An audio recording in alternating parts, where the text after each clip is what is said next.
Hello students, from today I am going to start your BST class. Okay, अभी तक BST की एक भी क्लास नहीं हुई थी। आज से हम अपनी BST की क्लास स्टार्ट करने जा रहे हैं। तो ये 11th क्लास के BST से बिल्कुल अलग है। 11th का BST सिंपल था, बट 12th का BST इसमें आप मैनेजमेंट के बारे में पढ़ेंगे, कुछ नया है। ओके, और 12th में आपका ज़्यादातर केस स्टडीज़ ही आपको सॉल्व करनी होती हैं। ठीक है, तो क्योंकि अगर कॉन्सेप्ट क्लियर है, रूल्स क्लियर हैं उसके बारे में, तो थ्योरेटिकल पोर्शन बहुत नहीं, लेकिन उस थ्योरी के बेसिस पर ही आपको केस स्टडी सॉल्व करनी पड़ेंगी। तो आपको पूरी थ्योरी एकदम से क्लियर होनी चाहिए। ठीक है, तो टाइम वेस्ट ना करते हुए लेट्स स्टार्ट। सबसे पहले हमारा फर्स्ट जो चैप्टर है वो आ जाता है nature and significance of management. अब हमको ये पता होना चाहिए कि मैनेजमेंट मीन्स क्या होता है ना। तो अगर हम कहें कि मैनेजमेंट क्या है, तो मैनेजमेंट एक तरीके की एक प्रोसेस होती है। ठीक है, ये एक तरीके का प्रोसेस है। अगर हम प्रोसेस क्यों करते हैं, प्रोसेस हम इसलिए करते हैं क्योंकि हमको अपना गोल जो है वो अचीव करना है। हम कोई भी काम क्यों कर रहे हैं, चलिए बिजनेस से हट करके अगर हम किसी और चीज़ पर जाते हैं, तो हम ये सोचें हम किसी भी काम को क्यों कर रहे हैं, डेफिनेटली उसके पीछे कोई ना कोई गोल होगा हमारा। ठीक है, तो मैनेजमेंट मतलब क्या हो गया, एम ऑफ अचीविंग गोल। इसके लिए हम प्रोसेस करते हैं ना, ये एक प्रोसेस हो गया ना। इस प्रोसेस के अंदर, प्रोसेस मीन्स क्या होता है, स्टेप्स हैं।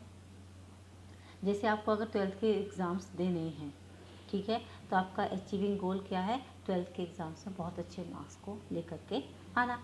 उसके लिए आप प्रोसेस स्टार्ट करते हैं। प्रोसेस में स्टेप्स क्या लेंगे, प्लानिंग करेंगे, ऑर्गेनाइजिंग करेंगे, स्टाफिंग करेंगे, है ना, डायरेक्टिंग कंट्रोलिंग। ये तो खैर उसके हमने मैनेजमेंट के आपको बता दी। ये आपको जो सारे हैं, ये मैं सोच रहे थे सारे क्या हैं ये तो इनके बारे में डिटेल में चैप्टर्स है, उसमें हम डिस्कस करेंगे। ठीक है, तो ये क्या हो गया, मैनेजमेंट क्या हो गया, एक प्रोसेस है अपने गोल को अचीव करने के लिए, जो कैसे होगा, जो पूरी इफ़ेक्टिवनेस और एफिशिएंसी के साथ किया जाएगा।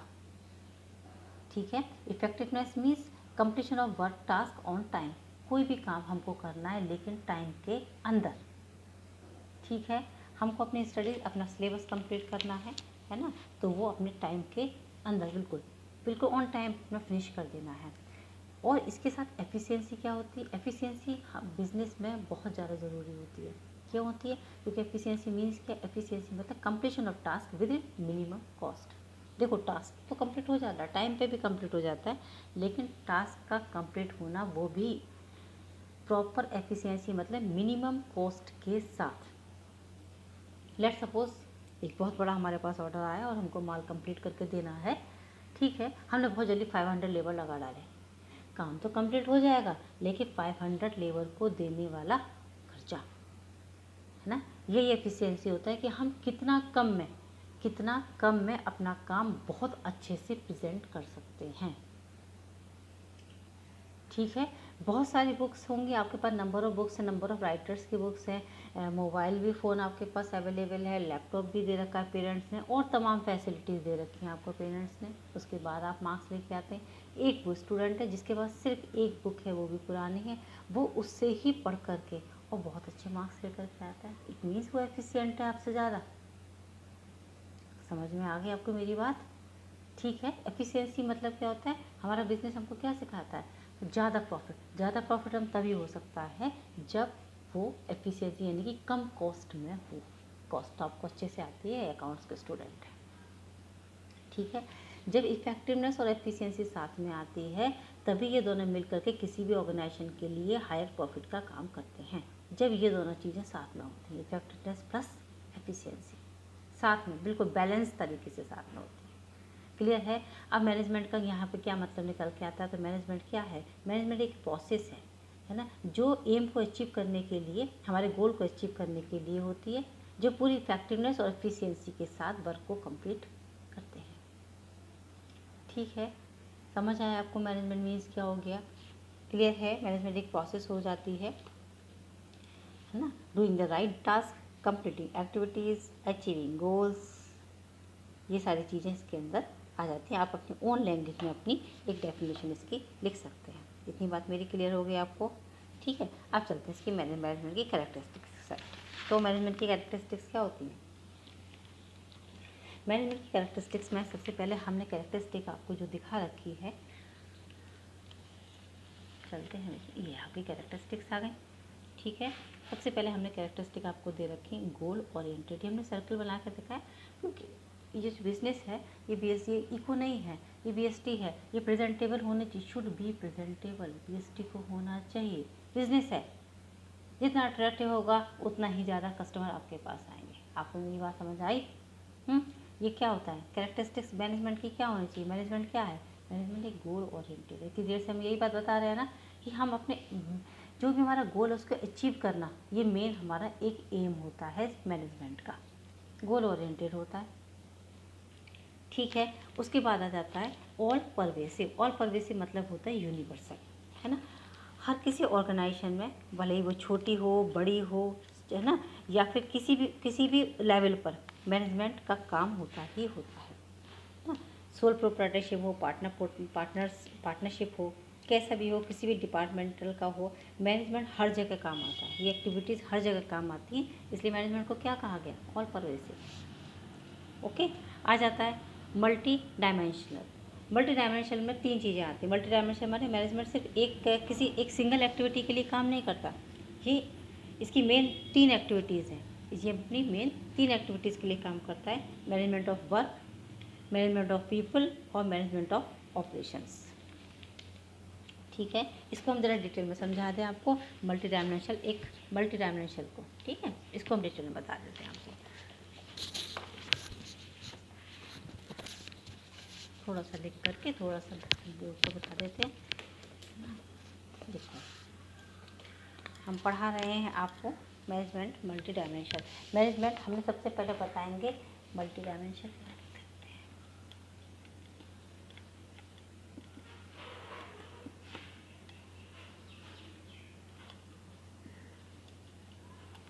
ठीक है, इसके 3 पार्ट किए, 1, 2 और 3। ये मल्टीटास्किंग है ना। हम एक बार में इसमें से कई सारी चीज़ें इसकी कर सकते हैं। सबसे पहले आ जाता है मैनेजमेंट ऑफ वर्क। में वर्क को कैसे मैनेज करता है? Management of work. ठीक है, अब मैनेजमेंट ऑफ वर्क है, स्पेलिंग्स को कंसिडर ना करना, क्या लिखा हुआ है। मैनेजमेंट ऑफ वर्क में सबसे पहले आ जाता है आपका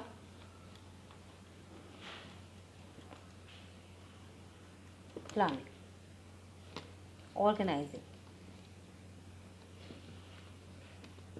ठीक है, और आ जाता है आपका कंट्रोलिंग। अब क्या है, सबसे पहले हमने आपको बताया मैनेजमेंट ऑफ वर्क के बारे में।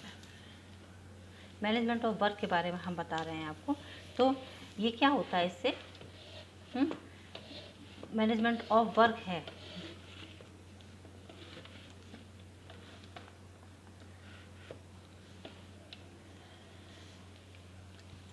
मैनेजमेंट ऑफ, इसका तीसरा पार्ट हम यहाँ लिख देते हैं आपको, है ना। देखो, प्लानिंग हो गया, एक ऑर्गेनाइजिंग हो गया, और यहाँ पर आ जाता है एक और इसका पार्ट, तीसरा पार्ट इसका आ जाता है इन दोनों के साथ साथ कंट्रोलिंग। ठीक है, अच्छा, अब देखो कैसे हो जाता है। हमने कहा मैनेजमेंट ऑफ वर्क, तो कैसा भी काम हो, मैनेजमेंट का काम क्या होता है? देखो, सारे ऑर्गेनाइजेशन काम करते हैं, जितने भी होते हैं, है ना। तो मैनेजमेंट एक्टिविटीज़ का काम क्या होता है? अपने गोल को अचीव करना होता है। ठीक है, अब मैनेजमेंट ऑफ वर्क है, जैसे माना हम एक इसमें हॉस्पिटल का एग्जाम्पल लेकर के चलेंगे। हॉस्पिटल का एग्जाम्पल लेना है, तो काम कैसे होगा यहाँ पर? देखो, हॉस्पिटल में काम क्या होगा? पेशेंट का ट्रीटमेंट करना। ठीक है, पेशेंट का ट्रीटमेंट करना है, हमको हॉस्पिटल सेट करना, तो सबसे पहले हम क्या काम करेंगे? मैनेजमेंट ऑफ वर्क का काम है, हम सबसे पहले प्लानिंग करेंगे, है ना, कि हॉस्पिटल का एरिया कितना बड़ा होना चाहिए, कितना उसमें इन्वेस्टमेंट होगा, किस एरिया में होना चाहिए, क्या क्या होना चाहिए, उसमें कितने इक्विपमेंट्स के होंगे, डॉक्टर्स कितने आ रहे होंगे, ये सारी चीज़ें उसमें आ जाएंगी। ठीक है, उसके बाद ऑर्गेनाइजिंग, इससे रिलेटेड जितना भी जो मटेरियल हमने बताया उसको ऑर्गेनाइज करो सारा। और तीसरा आ जाता है कंट्रोल, कि जितना सामान जहाँ रखा हुआ है वो प्रॉपर उसका अरेंजमेंट है या नहीं है, तो कंट्रोलिंग आ जाता है ना। इन तीनों के बारे में, ये 3 चीज़ हम बता रहे हैं, इसको सिंपल समझ लें, इन सब के चैप्टर्स हैं, तो आप चैप्टर में पढ़ेंगे तो ये सारी चीज़ें आपको समझ में आ जाएंगी। प्लानिंग क्या होता है, ऑर्गेनाइजिंग क्या होता है, कंट्रोलिंग क्या होता है। ठीक है, चलते हैं इसका सेकंड फंक्शन। ये तो मैनेजमेंट ऑफ वर्क हो गया, क्लियर। उसके बाद होता है management of people. Management of people,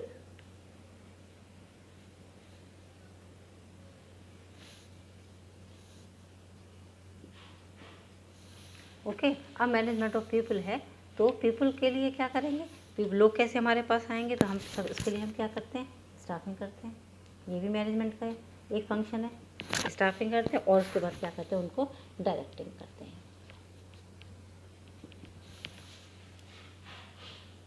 ठीक है ना, स्टाफिंग करेंगे और उनको डायरेक्ट करेंगे कि उनको काम कैसे करना है।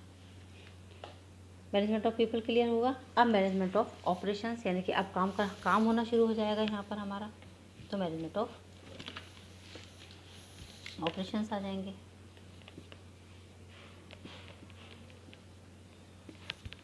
ऑपरेशंस,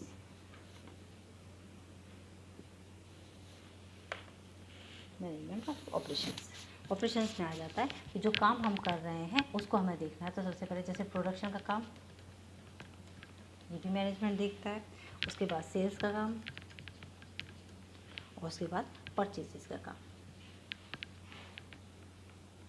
ठीक है, ये तीनों चीज़ें, ये सब किस में देखा जाता है, सारा मैनेजमेंट के अंदर। इसका मतलब ये मल्टी डायमेंशनल है। सारे काम, जितने भी तरह तरह के काम हैं, वो सारे काम मैनेजमेंट के अंदर देखे जाते हैं। ठीक है, चलते हैं हम आगे वापस।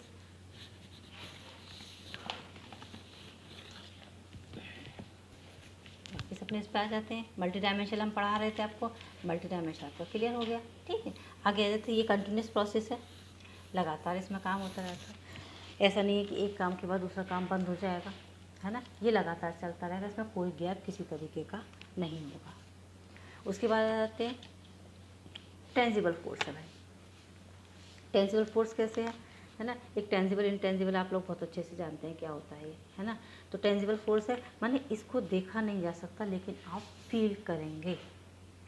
जैसे आप किसी घर के अंदर जाते हैं और घर का सामान स्कैटर्ड इधर उधर पड़ा हुआ है, सब चेयर कहीं है, कहीं कुछ रख दिया, कहीं कुछ रख दिया, आपको कैसा फील होगा।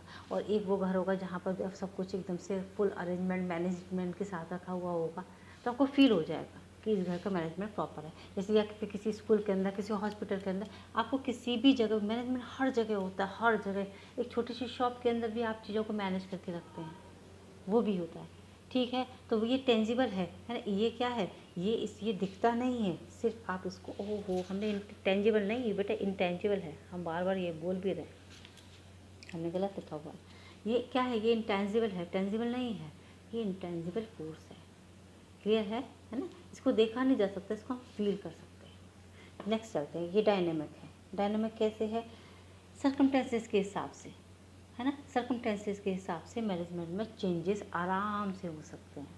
अगर कोई प्रॉब्लम आती है, आप उस हिसाब से चेंजेस कर लें। स्टाफिंग के लिए कुछ कर लें, सब परचेज़ करना है, सेल्स करना है, किसी और से गोल, अपने गोल में भी चेंजेस कर सकते हैं हम। ठीक है, जैसे माना हमारा गोल है कि कल हमको 12 घंटे पढ़ना है, 12 आवर्स, लेकिन नहीं तबीयत ठीक है, तो ठीक है ना, उसमें थोड़ा सा चेंजेस हम कर सकते हैं ना। तो according to time, according to circumstances, है ना, इट कैन चेंज ईजीली, तो इसलिए डायनामिक हो जाता है।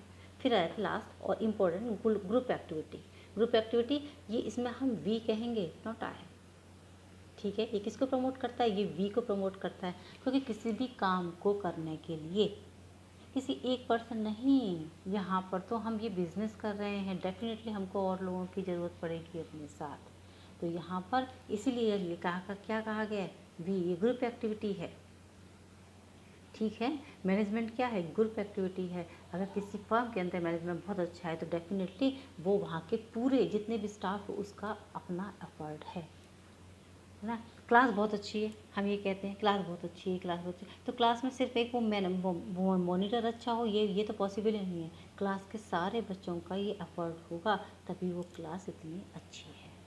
किसी भी कंट्री के ऊपर भी एप्लीकेबल हो सकता है, किसी फर्म के ऊपर एप्लीकेबल हो सकता है कि अगर कोई फर्म बहुत ज़्यादा, उसकी गुडविल बहुत अच्छी है और बहुत प्रॉफिट अपना अर्न कर रही है, तो डेफिनेटली उसके सारे जितने भी एम्प्लॉयज़ होंगे, इसमें उनकी मेहनत है इसमें। ठीक है, चलते हैं। नेक्स्ट चलते हैं। इसमें बच्चे देखिए ऐसी कैरेक्टर्स, ये जो हमने आपको ये कितनी कैरेक्टरिस्टिक होगी 1 2 3 4 5 6 एंड 7 कैरेक्टरिस्टिक आपको बता दें। अब इससे रिलेटेड क्वेश्चंस कैसे आएंगे, ऐसे नहीं आएंगे कैरेक्टरिस्टिक बताइए ऐसा ऐसा, ये तो अब आपको 12th आ गया। तो केस स्टडी आएगी। केस स्टडी में आपको वो केस स्टडी पढ़ करके और आइडेंटिफाई करना होगा कि इसमें जो कही गई बात है वो मैनेजमेंट की किस कैरेक्टरिस्टिक पर सूट करती है, और वो आपको आंसर देना होगा। अगर आपने इसमें से इसको गलत आइडेंटिफाई कर लिया तो वो पूरी केस स्टडी आपकी रॉन्ग हो जाएगी। जैसे ऑल परवेसिव आ गया, अब ऑल परवेसिव को आप एक्सप्लेन कर देंगे नीचे, तो 1 मार्क्स इसका 3 मार्क्स उसके, ठीक है। अगर यही गलत हो गया तो वो 3 मार्क्स तो गलत है ही, कोई बात ही नहीं कैसे भी। क्लियर। तो ये इसलिए हम आपको इतना डिटेल में और ये इतनी सिंपल लैंग्वेज में आपको समझा रहे हैं कि आप कैसे लिखो, केस स्टडीज़ को पढ़ें और पढ़ करके समझें। डिफाइंड दिस ऐसा कुछ नहीं आता इसमें, ठीक। चलते हैं आगे अपने नेक्स्ट। अब आ जाता है इसका ऑब्जेक्टिव, मैनेजमेंट का ऑब्जेक्टिव। आखिर मैनेजमेंट भाई हम ये मैनेजमेंट किया जाता है, क्यों किया जाता है किसी भी फर्म में। तो ऑब्जेक्टिव्स में सबसे पहले हमारा ऑब्जेक्टिव है, ये ऑब्जेक्टिव है आपके। तो सबसे पहला ऑब्जेक्टिव आ जाता है हमारा ऑर्गेनाइजेशनल ऑब्जेक्टिव। दिख रहा है आपको, ऑर्गेनाइज किसी भी ऑर्गेनाइजेशन का सबसे मेन ऑब्जेक्टिव क्या होता है, ऑब्वियस बात है प्रॉफिट अर्न करना, ठीक है ना। प्रॉफिट ही अर्न करना चाहेगा ना सब कोई, लेकिन यहाँ पर मैनेजमेंट है क्योंकि, तो ऑर्गेनाइजेशन का सबसे पहला वाला जो हमारा स्टेप हो जाता है वो होता है सर्वाइवल। सर्वाइवल क्यों, आप किसी भी जगह पर आप अपने गए, आपने अपना एक बिजनेस स्टार्ट किया है ना, तो पहले तो आप वहाँ पे सर्वाइव कर जाओ। अब सर्वाइव मीन्स क्या होता है, देखिए सर्वाइव मीन्स बहुत छोटी सी बात है, जो कॉस्ट आप लगा रहे हैं किसी भी प्रोडक्शन में, कम से कम कॉस्ट आपको अचीव हो जानी चाहिए, ठीक है। आपने 1 लाख रुपए से कि उससे लगा करके कॉस्ट लगा करके और प्रोडक्शन अपना करना स्टार्ट किया, वो 1 लाख रुपए वापस आ जाएं आपके, तो आप सर्वाइव कर रहे हैं, नहीं तो लॉस कब तक बियर करेंगे। समझ के मेरी बात को, है ना। इसलिए इसको सबसे पहला क्या होता है हमारा, वो मेन एम हो जाता है सर्वाइवल। क्लियर। उसके बाद आ जाता है दूसरा नंबर प्रॉफिट का, ठीक है। दूसरा नंबर किसका आ रहा है हमारा, प्रॉफिट का। तो ऑब्वियस बात है कि अगर हम कोई बिजनेस कर रहे हैं तो हमारा मेन एम क्या होना चाहिए, प्रॉफिट अर्न करना, ठीक है। और तीसरी चीज़ आती है ग्रोथ। जैसे ही प्रॉफिट होना स्टार्ट हो जाएगा हम ग्रोथ अपने आप करेंगे। ग्रोथ मतलब क्या होता है, एक्सपेंशन।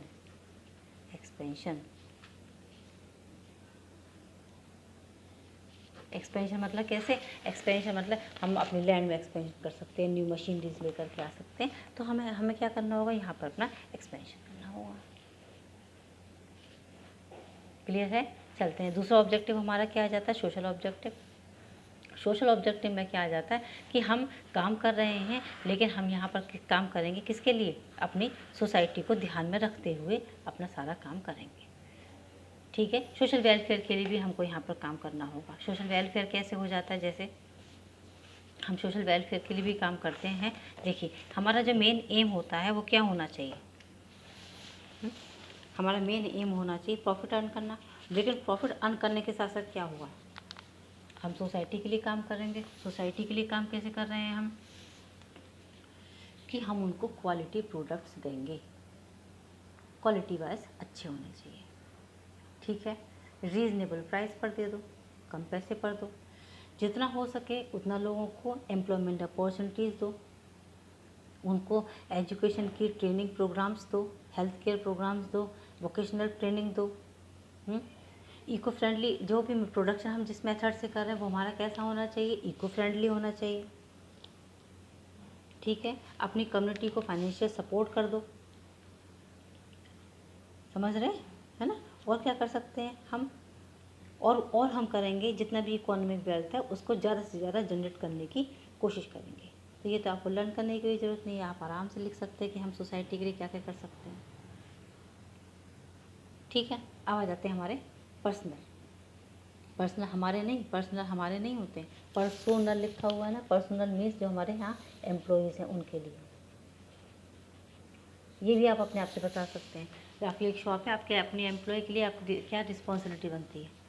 मैं सबसे पहले आपके दिमाग में तुरंत आ जाएगा कि उनको सैलरी टाइम से प्रोवाइड करो, ठीक है। और इतनी दे दो कि वो आराम से अपना घर चला सकें। वर्किंग कंडीशन उनके लिए अच्छी रखो हमेशा। उनके भी पूरे सेल्फ रिस्पेक्ट का उतना ही ध्यान रखो जितना कि आप अपना चाहते हो, ठीक है। टाइम टाइम पे उनको ट्रेंड करते रहो, उनके डेवलपमेंट के लिए प्रोग्राम्स लेकर के आते रहो, है ना। सोशल रिकॉग्निशन और समाज में उनकी एक पहचान बनाओ, ठीक है। अभी हमने एक बात कही आपको, पीयर रिकॉग्निशन, है ना। पीयर रिकॉग्निशन माने सेल्फ रिस्पेक्ट। बच्चे सेल्फ रिस्पेक्ट एक ऐसी चीज़ होती है, हम एक बात बताएं आपको, है ना, जो आप भी चाहते हैं और आपका जो जो आपके घर में काम करता है या आपकी शॉप पे काम करता है या आपके फर्म में काम करता है, आपके स्कूल में काम करता है, वो आपको आपकी सेल्फ रिस्पेक्ट, वो अपनी सेल्फ रिस्पेक्ट चाहता है ना। कि हर एक पर्सन के अंदर कुछ ना कुछ स्किल होती है, ऐसा कोई पर्सन नहीं हो सकता जिसके अंदर कोई स्किल ना हो, ठीक है। हमारा काम क्या होता है, हमारा काम होता है उस स्किल को बाहर निकाल कर लेकर के आना। बाहर कैसे निकालेंगे हम उस स्किल को? डेफिनेटली मोटिवेट करके। आप उस पर्सन को मोटिवेट करो, you can do it, you can do it, वो करेगा, वो करेगा, बहुत अच्छे से करेगा, है ना। और अगर आपने ये करी तुम इस लायक ही नहीं हो, तुम कुछ नहीं कर सकते, तुम्हें कुछ नहीं आता, तो वो कुछ करेगा ही नहीं, उसे आता भी होगा तो भी नहीं करेगा, ठीक है। तो आप उसके लिए वर्क करें, उसको मोटिवेट, समय समय पर उसको मोटिवेट करते रहें, है ना। और जैसे ना बिज़नेस से रिलेटेड आप कोई डिसीजन लेने जा रहे हैं, आप डेफिनेटली उसकी एक बार राय ले लें। आप उसको फॉलो करें ना करें ये मैटर अलग पड़ जाता है, लेकिन आप उसकी राय लें। बिज़नेस की कोई मीटिंग हो रही है, आप उसको इन्वॉल्व करें, ठीक है। उसको भी रहना चाहिए कि नहीं, आपको ज़रूरत है उसकी, तो वो आपके लिए काम करेगा। समझ रहे हैं ना आप मेरी बात को, है ना। ऐसा हर किसी के साथ होता है। देखिए इतने सारे जितने भी साइंटिस्ट थे, जितने भी बड़े बड़े साइंटिस्ट थे, वो कभी भी कोई भी अच्छे नहीं थे, बचपन से अच्छे नहीं थे पढ़ने में। कोई भी अच्छा था क्या, बताओ? नहीं था ना। तो ज़रूरी नहीं होता कोई भी मैं यहाँ पे आप लोगों की बात करूँ, स्टूडेंट की बात करूँ, कि हर बच्चे कैसे होने चाहिए कि बहुत होशियार होने चाहिए, बचपन से पढ़ाकू टाइप के होने चाहिए, 24 घंटे पढ़, नहीं, ऐसा नहीं होता। आप जितना पढ़ा उतना क्वालिटी टाइम स्पेंड करें अपनी बुक्स के साथ। 1 घंटा पढ़ रहे हैं ना, अगर 1 आवर पढ़ रहे हैं तो सिर्फ आप और आपकी बुक्स, इसके अलावा तीसरा कोई नहीं। ऑनेस्टी के साथ, बी ऑनेस्ट, बी ऑनेस्ट, हमेशा जो भी काम करेंगे पूरी ईमानदारी दिल के साथ करें। सक्सेस मिलेगी कैसे नहीं भाई, मिलेगी, है ना। 24 घंटे किताबें कोई नहीं रखता हाथ में, और अगर 24 घंटे भी किताबें रखते हैं तो भी ऑनेस्टी के साथ रखें। काम जो भी करें प्रॉपर ऑनेस्टी के साथ करें, दिखाने के लिए नहीं कि हम तो पढ़ रहे हैं। पढ़ किस लिए? अगर आप गेम्स भी, स्पोर्ट्स भी खेलते हैं, अगर आप स्पोर्ट्स में बहुत अच्छे हैं, तो आप स्पोर्ट्स पर पूरा प्रॉपर फोकस रखें और कैरियर बनाएं उसमें। अगर आपको म्यूज़िक का शौक़ है, आपको सिंगिंग का शौक़ है, अगर और किसी आपको एक्टिविटीज़ का शौक़ है, तो आप उसके साथ ईमानदारी रखें, अपनी ऑनेस्टी के साथ उसको इतना अपने अंदर इसको इतना एब्जॉर्ब जैसा कर लें और फिर आगे बढ़ें, ठीक है। हमने थोड़ा लीक से हटकर आपको आपकी अपनी बात समझाई है। मुझे लगता है कि समझ में आ रही होगी, ठीक है। पैशनेट हो अपने काम के लिए, पैशनेट हो, बस करना है, मतलब करना है भाई, क्यों नहीं करेंगे? हम नहीं कर सकते तो कौन करेगा, ठीक है ना। अपना सिक्स सेंस, जो हमारा अनकॉन्शियस एक माइंड होता है अपने अंदर, आप उसको एक्टिव करें और बार बार उसको एक मैसेज कन्वे करें कि नहीं, you can do it, you can do it, you can do it, है ना। तो आपका माइंड उस हिसाब से आपको काम करने के लिए मैसेजेस ट्रांसफ़र करता रहेगा, है ना। अगर आपको सुबह उठना है ना एट 4 o'clock, तो आप हमेशा अपने अपने ये माइंड को एक ना मैसेज रात में कह के सो कि मुझे सुबह 4 बजे उठना है, मुझे सुबह 4 बजे उठना है, मुझे सुबह 4, तो डेफिनेटली आपका माइंड आपको उठा देगा, भाई सुबह 4 बजे उठो और उठ करके शुरू हो जाओ, पढ़ो, ठीक है। थोड़ा सा हमने सब्जेक्ट से हट के अपना बात बता दी, चलते हैं वापस अपने सब्जेक्ट की साइड। नेक्स्ट टॉपिक कैसे फिनिश होगा हमारा, नेक्स्ट चलते हैं। हमारा आ जाता है ऑब्जेक्टिव, हमारे फिनिश हो चुके हैं भाई, है ना। उसके बाद हम नेक्स्ट टॉपिक पर आ जाते हैं भाई, इंपॉर्टेंस बताएंगे आपको मैनेजमेंट की। हमने बहुत सुंदर सा ट्री बनाया हुआ है आपके लिए, इसलिए बनाया हुआ है कि देखो ये मैनेजमेंट, हम बिज़नेस पढ़ रहे हैं और बिज़नेस क्या चाहता है, क्रिएटिविटी मांगता है, इसलिए इंपॉर्टेंस आपको इसमें अच्छे से इसमें डिज़ाइन करके दिखा देना, ठीक है। इंपॉर्टेंस में, मैनेजमेंट की इंपॉर्टेंस में आ जाता है, देखो बिल्कुल डिस्कशन हमको करने की ज़रूरत नहीं है। अचीविंग ग्रुप गोल्स क्लियर है बिल्कुल, कि ना ग्रुप गोल को अचीव करने के लिए होता है हमेशा। जब ग्रुप गोल को करने के लिए हम अपने इतने सारे काम करेंगे, डेफिनेटली हमारी एफिशिएंसी इंक्रीज़ हो जाएगी, एफिशिएंसी मतलब काम करने के लिए हमारी जितनी भी स्किल होनी चाहिए वो स्किल हमारी बढ़ जाएगी। कैसे बढ़ जाती है? हर चीज़ मैनेज जगह पर है, हमारा मन हुआ पढ़ने का, बुक्स हमारी प्रॉपर एकदम से प्लेस पर है, डेफिनेटली हम ज़्यादा पढ़ लेंगे। और अगर हमारा मन हुआ है पढ़ने के लिए, पहले बुक्स ढूंढेंगे, फिर अपनी बुक कॉपी पेंसिल ये वो टेबल लगाओ, तो उसमें टाइम वेस्ट हो जाएगा, एफिशिएंसी हमारी डाउन हो जाएगी, है ना। ऐसे ही इसमें ऐसे होता है जैसे गोडाउन में हमारा सारा सामान स्कैटर्ड फॉर्म में पड़ा हुआ है, बिखरा बिखरा पड़ा हुआ है, कोई सामान समझ नहीं आ रहा, कैसे हम अपना कोई भी प्रोडक्शन कर पाएंगे। इसलिए प्रॉपर जगह पर हर चीज़ का रहना, अगर सब चीज़ें हैं तो प्रोडक्शन हमारा लगातार चलता रहेगा। ठीक, उसके बाद है क्रिएट डायनेमिक ऑर्गेनाइजेशन। ये कैसा ऑर्गेनाइजेशन हो जाता है हमारा? डायनेमिक, अभी हमने बताया था according to circumstances it can change. ठीक है। Help in achieving personal objective, ये पता है पर्सनल ऑब्जेक्टिव को अचीव करने में भी ये हमारी हेल्प कर देते हैं। ठीक है, किसी और डेवलपमेंट ऑफ सोसाइटी, अगर ये है तो फिर डेवलपमेंट ऑफ सोसाइटी का तो होना बिल्कुल निश्चित है। ये 1 2 3 4 5 है मैनेजमेंट की इंपॉर्टेंस। अब क्वेश्चन में कैसे आएगी, इससे रिलेटेड आएंगी आपकी केस स्टडीज। ठीक है, आपको उस केस स्टडी को पहचानना और मैनेजमेंट की इसमें कौन सी इम्पोर्टेंस लगी हुई है उसके बारे में आपको डिस्कस करना होगा। ठीक है, ये एकदम सिंपल है। ये इम्पोर्टेंस और ऑब्जेक्टिव बहुत कुछ एक से होते हैं, है ना। डिटेल आप आप इसमें समझ सकते हैं, कोई प्रॉब्लम नहीं है कैसे भी। चलते हैं नेचर पे आ जाते हैं। मैनेजमेंट का नेचर आ जाता है, लोटस बनाया हुआ है हमने इसमें। मैनेजमेंट का नेचर, जैसे मैनेजमेंट साइंस भी होता है और आर्ट भी होता है, जैसे इकोनॉमिक्स एक साइंस भी है आर्ट भी है, ऐसे मैनेजमेंट है। अच्छा, साइंस कैसे होती है? क्योंकि साइंस क्या है? साइंस एक सिस्टमेटिक बॉडी होती है, प्रिंसिपल्स होते हैं साइंस के, उसमें कोई चेंजेस नहीं कर सकते, सब सिस्टम में होता है। जैसे न्यूटन का लॉ है, जो लॉ जिसने पहला लिख कर जैसा लिखे थे उन्होंने वैसे ही आज तक, और पूरे वर्ल्ड में वही law same to same follow किए जा रहे हैं। आर्किमिडीज का जो लॉ था वो वही वाला क्या था, पानी वाला समथिंग, तो वो ऐसे ही ये भी बिल्कुल सिस्टम में चलता है। जैसे हमने इसके 5 आपको वो बताए हुए हैं फंक्शंस, 1 2 3 4 5, तो पूरे होल वर्ल्ड में वो 5 ही इसके फंक्शंस हैं, प्लानिंग ऑर्गेनाइजिंग स्टाफिंग कंट्रोलिंग और डायरेक्टिंग। ठीक है, प्रिंसिपल बेस्ड ऑन एक्सपेरिमेंटेशन। और एक और चीज़ बता दें, जैसे साइंस में क्या, साइंस में जो भी प्रिंसिपल्स लगाए जाते हैं वो सब कुछ एक्सपेरिमेंट के बेस पे होते हैं। ऐसे ही अगर इसमें ये 5 फंक्शन बताए हुए हैं, ये इन्होंने एक्सपेरिमेंट किए हैं तभी ये 5 फंक्शंस बताए गए हैं। ठीक है, और क्या यूनिवर्सल वैलिडिटी भी हम यही कह रहे थे ना, जैसे साइंस के सारे प्रिंसिपल्स यूनिवर्सल हैं, ऐसे ही जो मैनेजमेंट है उसकी ये साइंटिफिक है, और ये सारे 5 उसके फंक्शन है, ये यूनिवर्सल वैलिडिटी के साथ ही प्रेजेंट किए गए हैं। ठीक है, अब आ जाते हैं आर्ट की साइड। आर्ट कैसे है? आर्ट में भी सिस्टम होता है लेकिन थोड़ा सा क्रिएटिव हो जाता है, और यही हमने मैनेजमेंट में हम अभी आपको बता रहे थे कि सिस्टमेटिक है, सब कुछ सिस्टमेटिक हो, लेकिन क्रिएटिविटी का होना यहाँ पर बहुत ज़्यादा ज़रूरी है। क्रिएटिव कैसे? मैंने जैसे जैसे कोई भी अगर हम प्रोडक्शन लेकर के आ रहे हैं मार्केट में, बहुत अच्छा बना है, बहुत ही मतलब जैसे चलिए हम खाने की चीज़ लेते हैं, बहुत ही टेस्टी है, लेकिन अगर उसकी रैपिंग बहुत अच्छी कर दी जाए, उसकी पैकिंग बहुत अच्छी कर दी जाए, फिर देखो, है ना, बस वही आ गया आर्ट। सिस्टम है, सब कुछ एकदम सिस्टमेटिक है, बनाने का जो प्रोसेस है वो एकदम परफेक्ट है, कोई प्रॉब्लम नहीं है उसमें, लेकिन सिस्टमेटिक में यहाँ पर आ जाती है आपकी स्किल। ठीक है, उसके बाद आ जाते हैं पर्सनलाइज एप्लीकेशन। ये पर्सनलाइज एप्लीकेशन है। पर्सनलाइज एप्लीकेशन कैसे है? देखो, यहाँ पर आपको अपनी क्रिएटिविटी दिखानी है, क्लियर है? तो आर्ट में ही तो क्रिएटिविटी होती है, चीज़ एक ही है, अब उसको एक्सप्रेस करने के भी आपके अलग अलग हो जाते हैं। ठीक है, तो पर्सनलाइज आप अपने तरीके से, जैसे माना कोई भी एक चीज़ है, माना एक बर्ड बनानी है, लेट्स सपोज एक बर्ड बनानी है, एक बर्ड को कई तरीके से बनाया जाता है, एक फ्लाइंग बर्ड भी बनाया जा सकता है, बैठी हुई बना सकता है, वो कुछ खाते हुए भी उसको बनाया जा सकता है, 2 बर्ड का पेयर बनाया जा सकता है, ये तो क्रिएटिविटी है ना, यही पर्सनलाइज एप्लीकेशन होती है।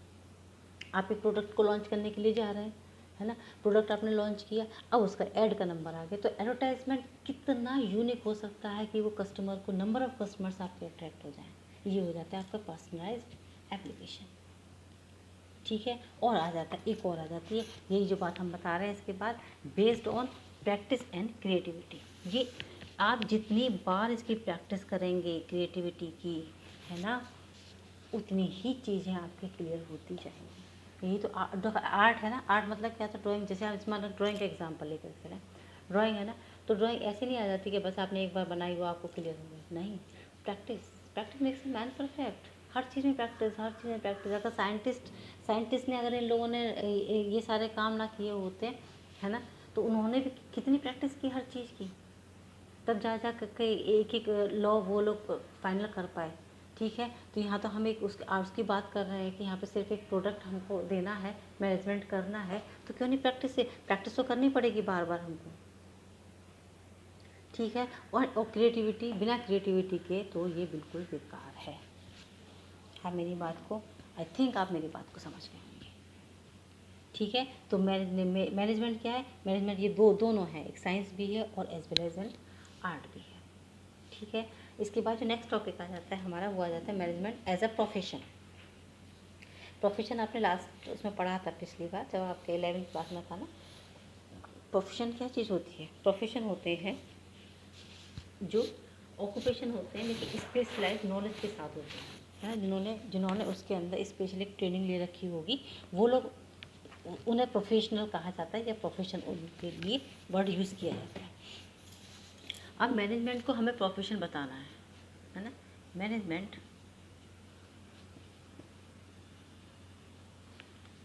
As a profession.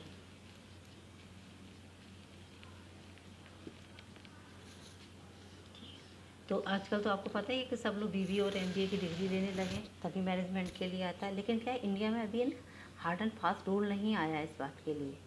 ठीक है, कि ना ये होना ही, मतलब होना है, लेकिन होना ही होना कंपलसरी ऐसा नहीं बताया।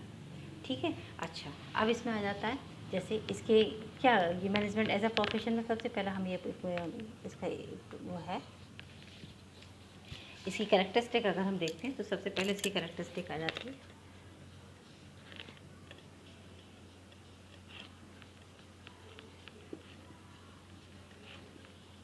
Well defined body of knowledge. ठीक है, well defined body of knowledge है ये। बॉडी ऑफ नॉलेज मतलब वही, जब यहाँ पर हमने कोर्स किए हुए हैं, ठीक है, प्रिस्क्राइब्ड कोर्स किए हुए हैं, यहाँ पर बहुत सारे जो हैं बुक्स बनी हुई हैं मैनेजमेंट की, जो बच्चे मैनेजमेंट की स्टडीज़ करते हैं वो आ जाते हैं, जो स्कॉलर्स हैं जो स्टडी कर रहे हैं बिजनेस की, और ये ट्राई कर रहे हैं कुछ नए प्रिंसिपल्स पर, वो यहाँ पर आ जाते हैं। तो ये जो मैनेजमेंट का फीचर है वो यहाँ पर आराम से हमारे एप्लीकेबल है। ठीक है, तो ये क्या है मैनेजमेंट है एक well defined body of knowledge. ठीक है, नॉलेज की एक बॉडी है मैनेजमेंट, जिसमें सिर्फ बच्चे जो हैं पढ़ाई करते हैं और आगे प्रिंसिपल्स पर वर्क कर रहे हैं। उसके बाद आ जाती है सेकंड, आ जाती है रेस्ट्रिक्टेड एंट्री।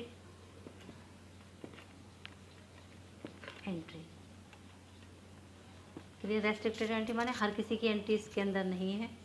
ठीक है, जिन लोगों ने एमबीए और बीबीए इस टाइप के कुछ मैनेजमेंट के कोर्स कर रखे हैं वही लोग मैनेजर के पोस्ट पर अपॉइंट हो सकते हैं, लेकिन हो सकते हैं, लेकिन ऐसा कोई अभी तक ये ना लीगली या वो नहीं, रेस्ट्रिक्शंस नहीं लगा रखे हैं। ठीक है, लीगली रेस्ट्रिक्शंस नहीं लगा रखे हैं, मैनेजर की पोस्ट पर किसी को भी कोई भी अपॉइंट हो सकता है। लेकिन बस ये कि डिग्री लेनी चाहिए, है ना। और ये अगर हम ये कहें कि इसके लिए लीगल रेस्ट्रिक्शंस लगा रखें तो ऐसा नहीं है, अभी ऐसा नहीं हो सकता, इन फ्यूचर ऐसा हो जाए। क्लियर है। उसके बाद आ जाते हैं हम presence of professional association. Professional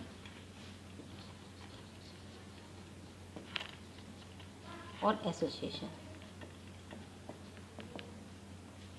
ये इसमें एक नाम आएगा, आप पढ़ेंगे जब AIMA।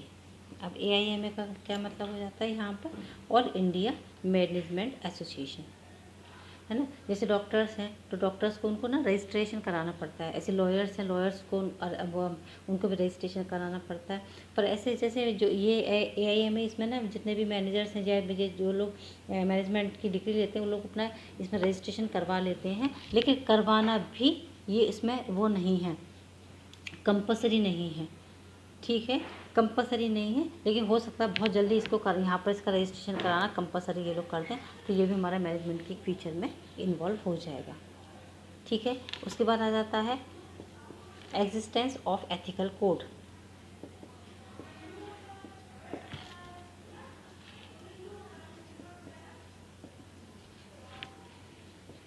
एथिकल कोड, ये भी एथिकल कोड, ये भी वो वही देते हैं, ये प्रोफेशनल ऑर्गेनाइजेशन देते हैं, ये लोग देते हैं उसको एथिकल कोड कि इसके बियॉन्ड ये लोग काम नहीं कर सकते। एथिकल कोड का मतलब क्या आता है कि इसके बियॉन्ड ये लोग काम नहीं करेंगे, जो बातें इसमें लिखी होंगी कोड ऑफ कंडक्ट वो आपको इसमें मानना पड़ेगा। ठीक है, ये भी सब अच्छा है, लेकिन लीगली कंपलसरी नहीं है ना। एथिकल कोड मतलब क्या होता है कि आपको काम करने, जो आपका कोड ऑफ कंडक्ट है ना, उसमें ये बातें लिखी होती हैं कि आप इतने इतने कोड ये काम कर सकते हैं और बाकी काम आप नहीं कर सकते, ये एथिकल कोड होते हैं।